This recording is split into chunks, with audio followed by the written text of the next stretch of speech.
Hi again. Okay, I'm back to talk to you about creating contours.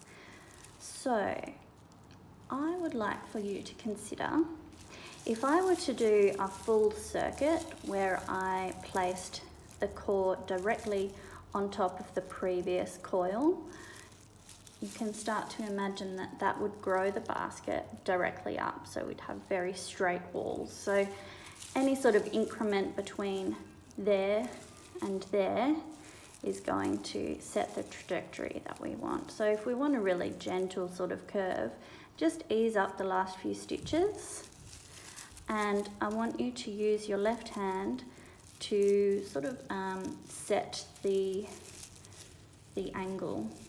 Okay, so it's nothing different with the stitching, it's just a very considered placement of that core. So things to consider, guys. I don't want your left hand feeling tense. Try and keep it loose. It's twisted, but it's not so taut that it's gonna sort of start to kink back on itself. So just enough that all those fibers are sitting neatly together. And again, with the stitches, they're firm, but you shouldn't be feeling any tension in this hand either.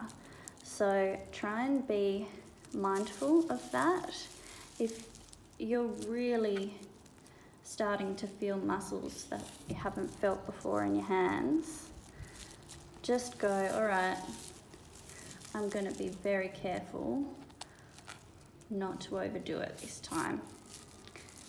So you start to practice finding that right tension, because I don't want you having sore hands the next day. There's just no call for it.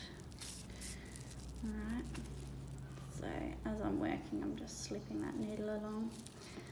Other things to consider too, so if you're stitching with a variety of fibres from the kit,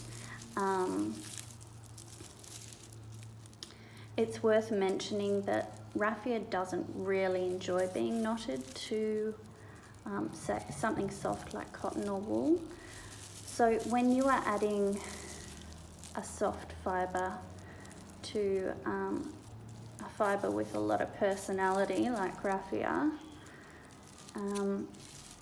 you really have to tell the raffia to get knotted. You really need to make sure that it's kinking.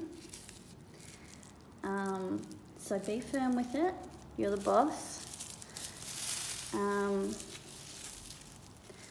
So make sure that when you're knotting the raffia to something soft, you really allow it to kink back on itself so that it's really folded. I like to peek at the back sometimes so I can get the stitch exactly where I want it. Okay, especially when you're building the walls upwards, it's worth taking a little peek at the other side, because that's the bit that's going to be on the outside showing. Okay.